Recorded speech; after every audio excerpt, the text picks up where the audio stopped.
Nah, sekarang saya mau melanjut ke sahabat saya nih. Ini Dr. Dedi Herman. Ya, spesialis paru konsultan. Beliau akan membawakan tentang efek jangka panjang letusan gunung berapi terhadap sistem respirasi kita, pernapasan kita. Sahabat saya satu ini memang pastilah kalau tanggap darurat dia nomor satunya lah. Ya, dia ketua Satgas bencana biasanya dia kerjakan, dan juga sekarang juga sering ketemu di Wisma Atlet sama saya gitu kan ya. Memang Dr. Dedi ini semasa kebetulan saya juga sempat sejak mengikuti kuliah bareng sama Dr. Dedi, ya dia sangat peka akan keadaan sekitar lingkungan dia dan cepat tanggap orangnya. Setuju lah ya, cocok kali ini Dr. Dedi membawakan. Cek Dr. Dedi ya, 20 menit biasa dok. Makasih Dr. Dedi. Terima kasih Dr. Adria Rusli, Bang Adria ya panggilan saya. Tadi saya nyangkanya Mas Wid yang akan maju, ternyata Dr. Adria. Kemudian juga Dr. Wiwin ya, saya lebih gampang untuk bicaranya pada sore hari ini karena sudah dibicarakan sebagian besarnya. Alhamdulillah. Memang kita di paru kerja itu betul-betul kerjasama. Jadi saling menunjang. Baik, saya coba share screen. Baik, ini kok nggak mau ya.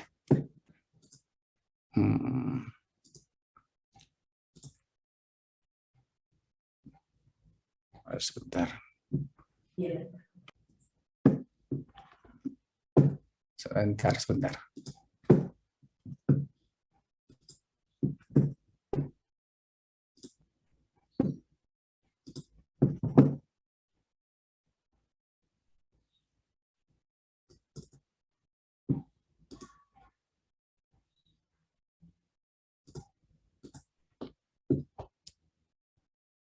Ini penyakit kalau sudah jadi tua ya, Mas Bang Adria ya, sudah mulai Sudah mulai kacau kita sedikit. Ya. Bapak kita tunggu kalau santai Jadi gaptek. Yang penting penampilannya masih muda, udah. Ya, setuju ya. Iya, kita coba. Kenapa ya tidak mau ya? Mungkin bisa dibantu sama panitia untuk share screen-nya. Sendiri aja. Share screen-nya coba dibuat sekali lagi dok. Ya. Saya coba share. Oh, dia minta sistem preference katanya. Ya, oke.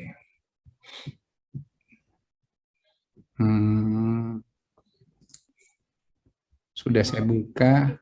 Kami bantu dok untuk share screen-nya biar. Sudah, saya coba nih. Saya coba buka ya. Ya, oke. Apakah sudah muncul? Belum. Muncul juga. Belum ya. Ini salahnya di mana? Biasanya keluar deh. Ya, atau mungkin saya silakan Dr. Dedi. Silakan. Panitia ya. Ya, boleh dok, kirim ke kami aja dok biar kami yang share. Ke Dr. Nisa. Dr. Shiva dok. Dr. Shiva. Nomor HP-nya ada ya? Dr. Shiva ya? Shiva Farunisa. Ya. Sambil nunggu mungkin Dr. Wiwin. Ya. Ya, dok. Ya, mungkin dok bisa cerita mengenai ya tadi letusan-letusan apa dampaknya gitu kan, seperti orang keracunan CO2 itu. Tanda klinisnya kayak apa sih dok? Apa warnanya lebih gampang pucat gitu kan? Jadi kita bisa mengenal gitu kan. Iya dok, sama seperti ini ya. Kalau masih relatif, kalau konsentrasi CO2-nya tidak terlalu banyak, mungkin sekitar pusing gitu dok. Ya pusing-pusing gitu. Sampai nanti dia mulai depresi pernafasannya. Sampai nanti sama seperti, karena mirip mungkin seperti karbon monoksida mungkin dok ya. Karena nanti intinya, karena prosesnya juga dia nanti mengganggu yang disosiasi itu. Ikatannya juga ya dok ya. Iya dok.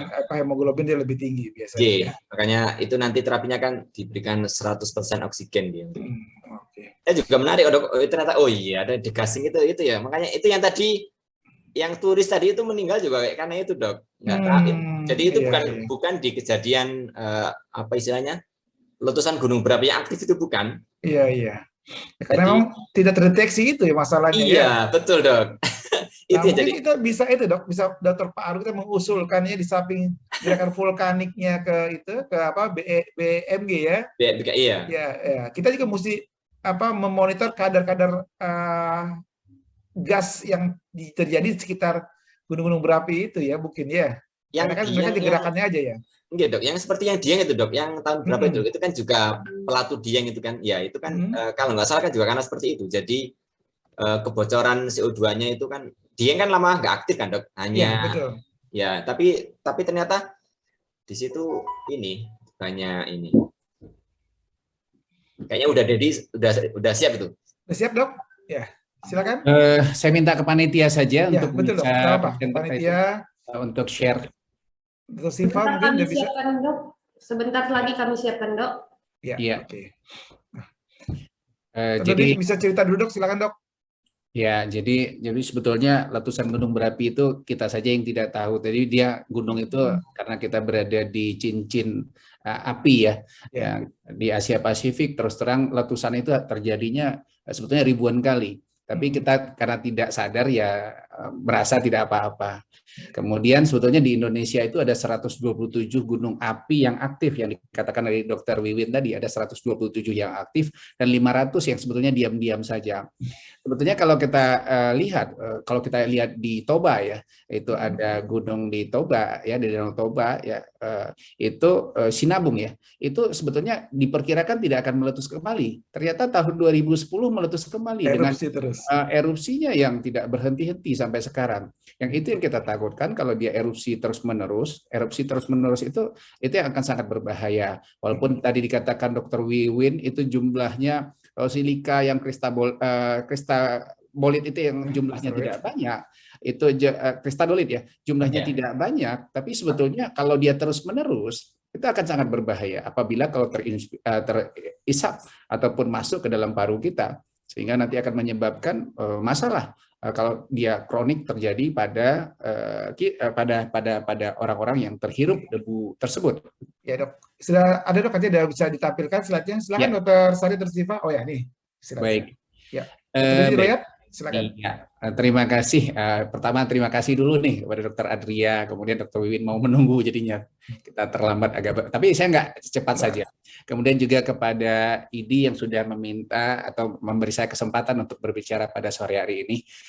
Saya akan Bismillahirrahmanirrahim. Assalamualaikum warahmatullahi wabarakatuh. Saya akan berbicara pada sore hari ini tentang efek jangka panjang letusan gunung berapi terhadap kesehatan paru. Slide.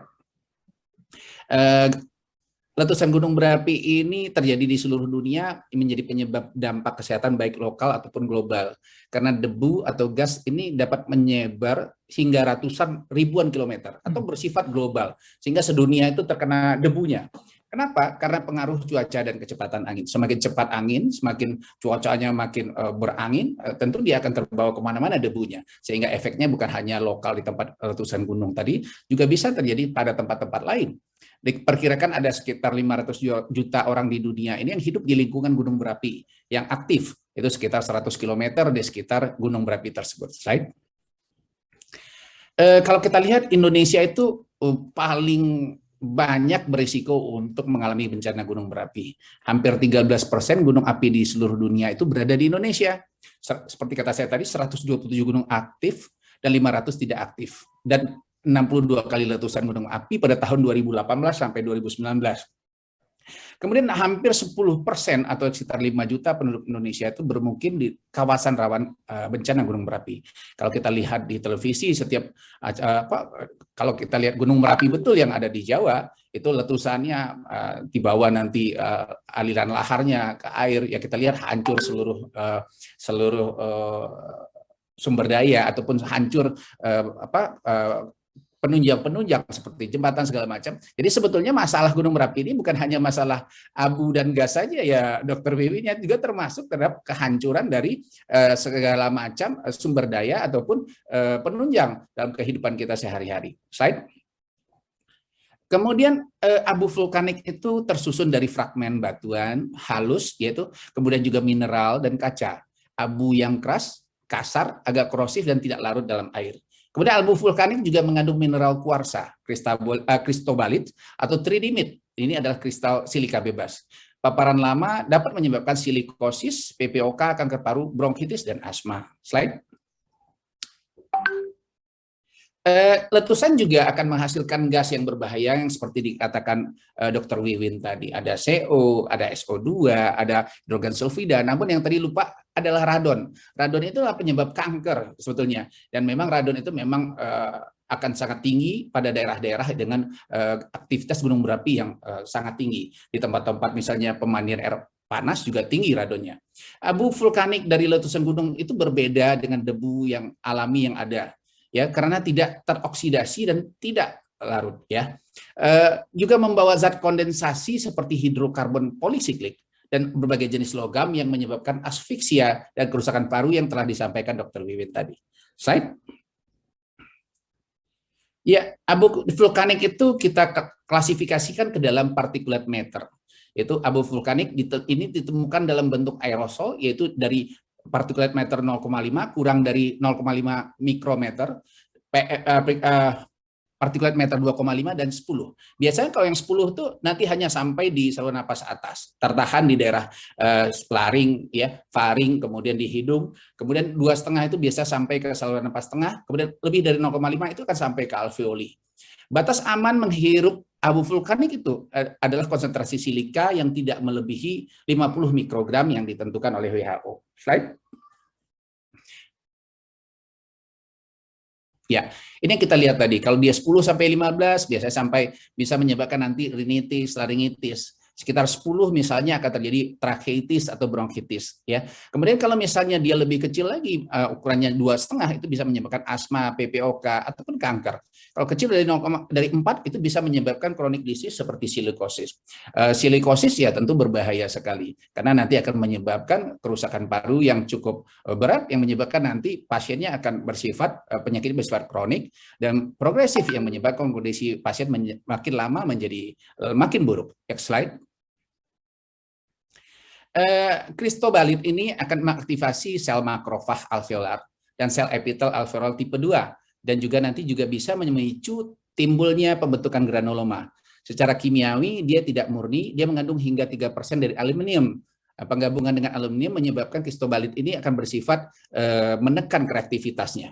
Komposisi unsur abu vulkanik pada letusan gunung Sakurajima di Jepang diukur dengan mikroskop elektron menunjukkan bahwa sekitar 30% berat abu adalah silika. Jadi seperti kata Dr. Willy tadi sekitar kurang dari 10%. Di sini 30% adalah abu silika dan kurang dari 1% yang terhidup. Kenapa? Karena abu vulkanik relatif kasar dan tidak berbahaya bagi pernafasan. Itu kenapa banyak dikatakan silikosis bisa terjadi, bisa, tapi tentu tergantung ukuran dari partikel debunya. Slide.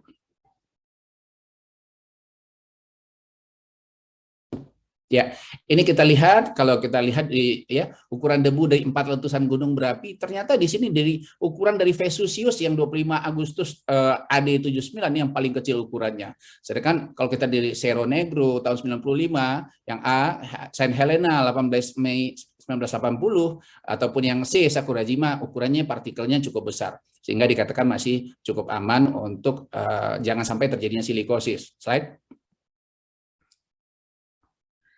Ya, ini adalah penelitian oleh si Horwell. Dikatakan bahwa ternyata setelah letusan tadi, ternyata kalau kita lihat di distance dari letusan itu sekitar 200 meter, kemudian ukuran respirable materialnya sekitar 12,7. Kemudian explosivity indeksnya sekitar 2. Sakurajima itu sampai 4 km. Yang paling di Amerika tahun 1980 sampai 378 km.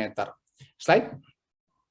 Tapi ukurannya kalau kita lihat itu cukup besar-besar. Jadi ini yang berdasarkan dari particulate meternya. Kalau kurang dari 50 biasanya resikonya ringan. Kemudian 51 sampai 100 particulate meternya ini akan meningkat. Kemudian 101 sampai 300 akan sangat besar sekali. Ini harus kita menggunakan masker ya. Kemudian lebih dari 300 hati-hati. Kita harus menggunakan masker dan kita harus melakukan suatu usaha untuk mengurangi exposure terhadap letusan tadi. Ya, slide. Nah, ini kalau kita lihat secara partikelnya, yang ini adalah kuarsa, yang A, yang B ini adalah kristobalit, dan C ini adalah tridimit. Ya, dia menyebabkan silikosis, penyakit vaginofibrotik, dan kanker paru yang berpotensi menimbulkan kematian. Kristobalit ini mungkin polimorf silika yang paling beracun. Dikatakan kristobalit terdapat pada abu vulkanik dengan jumlah yang bervariasi sekitar 5-25%. Slide. Ya, abu yang dikeluarkan juga dari gunung berapi itu juga mengandung seperti gas kimia yang disampaikan oleh Dr. Wiwin tadi, yang nanti bisa menyebabkan terjadinya asfiksia ataupun yang lain-lain. Slide.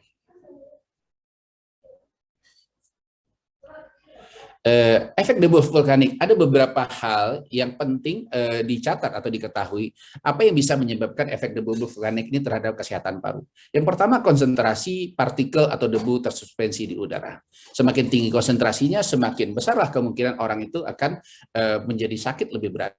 Kemudian proporsi partikel yang terhirup. Kemudian lama pajanan, semakin lama tentu semakin buruk kondisinya.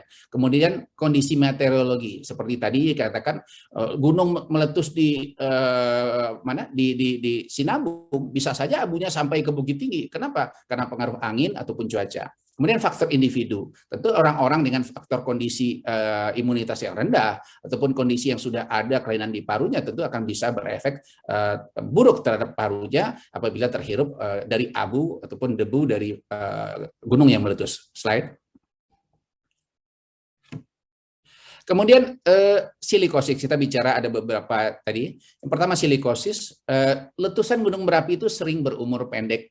Tapi endapan debu itu tetap akan ada di sekeliling dari letusan gunung berapi tadi atau di sekeliling lingkungan. Sehingga dia akan ada selama bertahun-tahun. Kalau misalnya kita melakukan mobilisasi terhadap debu tadi atau melakukan pembersihan, tentu resikonya adalah debunya akan berterbangan kembali yang kalau ukurannya kecil tentu bisa terhirup yang menyebabkan nanti kondisi-kondisi yang tidak baik terhadap orang yang menghirupnya. WHO pada tahun 2000 menyatakan bahwa abu vulkanik berpengaruh bagi kedokteran kerja karena peran partikel dalam polusi udaranya. Kemudian ada Fe2 besi ya dalam abu vulkanik bisa menjadi katalis untuk reaksi toksik di paru yang disebabkan oleh kristal silika tadi. Slide. Kondisi yang paling berbahaya adalah silikosis dan fibrosis nodular diffus. Di sini akan menyebabkan terjadinya jaringan parut. Di samping yang dikatakan Dr. Wiwin tadi, asfiksia karena gas-gas yang beracun tadi, ataupun sebetulnya bukan hanya gas ya atau debu, termasuk suhu panas dari letusan gunung berapi ataupun uap panas ya dari gunung berapi itu juga berbahaya yang menyebabkan nanti kerusakan parut. Silikosis itu terdapat terjadi pada 3 kondisi. Pertama, proporsi partikel halus yang tinggi dalam debunya, kemudian konsentrasi tinggi silika kristal, di sini kuarsa, kristobalit, dan tridimit, paparan abu dalam jumlah yang signifikan, biasanya selama beberapa tahun hingga beberapa dekade. Ya, slide. Klasifikasi kita bagi dari kronik, terakselerasi, dan akut. Kronik itu bicara kita 15-20 tahun, dan jumlah debunya itu kecil. Biasanya akan terbentuk nanti pada parunya nodul radang kronis, jaringan paru dan kelenjar getah bening biasanya membesar. Kadang-kadang disebabkan oleh silikosis. Terakselerasi dia dipercepat, jumlah debunya lebih banyak dalam waktu lebih cepat, ya sekitar 4-10 tahun. Ini berhubungan dengan berbagai gangguan autoimun, sering terjadi pada orang-orang autoimun. Dan akut adalah jumlah debunya sangat besar dengan konsentrasi tinggi, sehingga dalam jangka pendek orang akan mengalami kerusakan paru. Sehingga terjadilah radang hebat, paru terisi oleh cairan, sesak nafas hebat, dan saturasi akan rendah. Sehingga kondisi pasien ataupun orang yang terhirup debu dalam jumlah tinggi ini akan menjadi buruk. Slide. Iya, perubahan paru dini tidak menimbulkan gejala dan sebagian besar penderita tetap dalam kategori ringan. Kondisi dapat berkembang bahkan setelah paparan telah berhenti. Kenapa? Karena tubuh ataupun makrofag di dalam tubuh tidak bisa menghancurkan kristal dari silika ini. Dan dapat menyebabkan kematian dini. Yang paling dikhawatirkan adalah risiko bagi anak-anak sebetulnya di daerah hujan abu. Karena hanya ada sedikit informasi yang tersedia tentang kerentanan mereka terhadap silikosis ini. Kemudian kalau kita akan melakukan pemeriksaan penunjang, kalau misal pada silikosis ini kita melakukan BAL dengan bantuan pemeriksaan bronkoskopi. Kita akan nanti melihat bagaimana mineral yang ada di dalam cairan BAL tadi, disertai dengan juga apa sel-sel yang kita temukan pada pemeriksaan BAL tersebut. Slide. Iya, ini patogenesisnya silika bebas sitotoksik difagosit oleh makrofag alveolar, makrofagnya hancur. Terjadi fibrositosis. Kenapa makrofag hancur? Karena makrofagnya tidak bisa melakukan penghancuran dari si kristal silika tadi. Dia akan nanti kristal silika bisa lepas kembali, dia kemudian terangsang mediator inflamasi, mulai proliferasi fibroblast dan deposisi kolagen. Keluar lagi TNF alpha, interleukin 6, interleukin derived growth factor dan transforming growth factor. Terjadilah fibrosis di paru yang menyebabkan kerusakan paru. Ya, slide. Lanjut saja, ya, lanjut saja. Gejala klinisnya bagaimana? Gejala klinis kita bisa dapatkan sesak napas, batuk, nyeri pleuritik ya. Kadang-kadang di abu silika, di abu vulkanik itu bukan hanya silika saja, bisa saja kita temukan asbes, debu asbes yang lain-lain. Sistemik bisa demam, mudah lelah, berat badan turun, bisa palpasi fremitus yang meningkat, kemudian perkusinya redup, bronki, nafas bronkial apabila gejalanya sedang. Kemudian pada orang tua sering kita temukan emfisema, kemudian pada silikosis berat dapat merangsang terjadinya hipertensi pulmoner, kemudian juga menyebabkan gagal jantung, kemudian yang menyebabkan cacat yang total. Apabila terjadi progresif masih fibrosis, terjadilah hipoksia yang berat baik saat istirahat, kemudian bisa juga terjadi infeksi mikrobial dan menyebabkan nanti yang kita sebut sebagai silikotuberkulosis, bisa juga terjadi pneumotoraks spontan ataupun sehingga terjadi gagal nafas. Slide. Kemudian dikatakan silikotuberkulosis itu hampir 3 kali lipat terjadi pada pasien-pasien yang terhirup debu silika. Termasuk itu bukan hanya pada gunung berapi ya, termasuk pada penyakit paru kerja yang disebabkan silika pada orang-orang yang bekerja misalnya di pertambangan, misalnya menggerinda, misalnya di pembuatan pabrik kaca ataupun di tempat-tempat yang lain. Inilah foto dari pasien silikosis. Kalau sebagian besar nih, saya dokter umum dulu ya, dokter Adria ya, saya bilang ini TB nih, ini TB, saya obati TB, bisa sampai 3 kali nih, bisa jadi, tapi mudah-mudahan tidak ya. Sekarang karena sudah ada pendidikan untuk DOTS dan ISTC, saya mudah-mudahan tidak terjadi lagi. Slide. Terjadi 5 menit lagi, Dok. Ya, baik. Kemudian PPOK adalah penyakit paru obstruktif kronik, biasanya. Iya. Di sini adalah reaksi paru terhadap partikel debu setelah kontak yang lama dan dapat menyebabkan PPOK. Kemudian partikel abu akan mengendap pada lapisan mukus yang melapisi mukosa dan bronkus hingga menghambat aktivitas silia. Pergerakan cairan yang melapisi mukosa berkurang sehingga iritasi pada sel mukosa meningkat yang merangsang kelenjar mukosa. Keadaan ini ditambah dengan gangguan aktivitas silia dapat menimbulkan gejala batuk kronik dan ekspektorasi. Slide.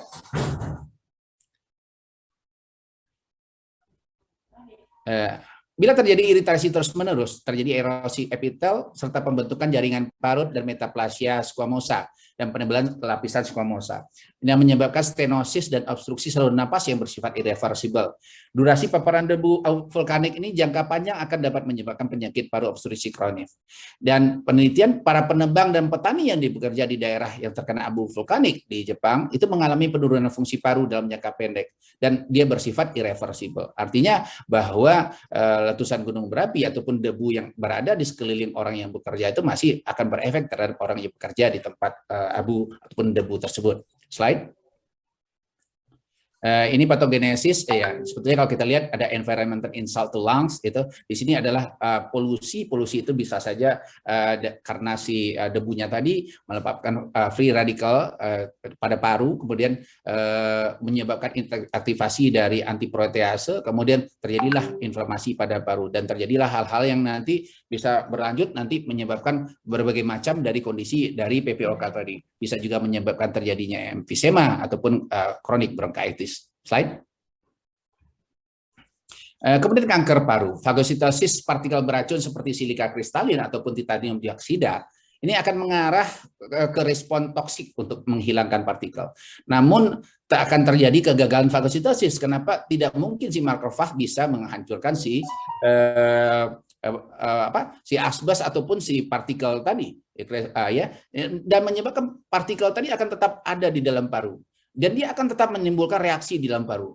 Akibatnya apa? Tubuh akan berusaha untuk menangkap kembali partikel tadi melalui si makrofag tadi. nanti akan menimbulkan reaksi oksidatif yang mensintesis ROS, reaktif oksigen spesies, yang berbahaya bagi tubuh. Slide. Selanjutnya, abu yang akan difokuskan itu tidak akan hancur. Akibatnya dia kembalilah terbentuk siklus yang berkelanjutan, menyebabkan peradangan persisten dan produksi abnormal kolagen oleh fibroblast. Partikel ini dapat bereaksi dengan sel lemak yang menyebabkan peroksidasi lipid. Ya. Kemudian peroksida lipid akan bereaksi langsung dengan DNA, menyebabkan kerusakan untai karena mengekstrak elektron dari DNA. Kedua proses ini dapat menimbulkan mutasi sel dan terjadinya kanker. Pada asma, di sini ada beberapa data bahwa populasi di sekitar letusan gunung Sakurajima di Jepang dan gunung api Montserrat di sini didapatkan bahwa prevalensi asma meningkat lebih tinggi. Dan di Montserrat itu dikatakan prevalensi mengi asma pada 18% dari semua anak itu juga meningkat. Kasus asma di sekitar sekitar 4 lebih tinggi dari paparan abu vulkanik berat dibandingkan abu vulkanik rendah. Ya, jadi 4 kali lebih tinggi apabila kadar debunya tinggi. Bronkitis dan asma juga timbul setelah letusan gunung berapi pada sejumlah bayi yang sebelumnya dilaporkan sehat di La Sophia, Saint Vincent, Hindia Barat pada tahun 1979. Slide. Penyakit lain adalah pneumokoniosis non-spesifik yang juga berkembang dari paparan debu silikat kronis dan konsentrasi tinggi. Studi medis di Jepang menunjukkan tidak ada kasus pneumokoniosis meskipun telah terpapar abu vulkanik letusan gunung Sakurajima di Jepang selama beberapa dekade. Bahan vulkanik misalnya asbestiforum, zeolit, dan erionit dapat mengakibatkan mesotelioma ganas. Slide. Pencegahannya, jadi kalau di paru kerja itu ada dari awal sampai pencegahan, tapi karena kita waktu tidak terbatas, pertama bagaimana kalau letusan gunung?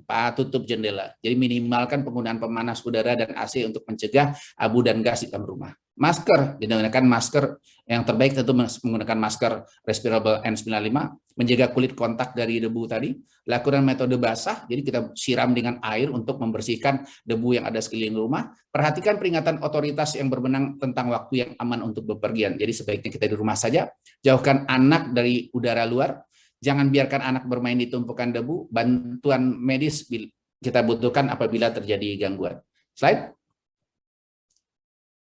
Terima kasih. Terima kasih Dr. Adria. Saya kembalikan kepada moderator.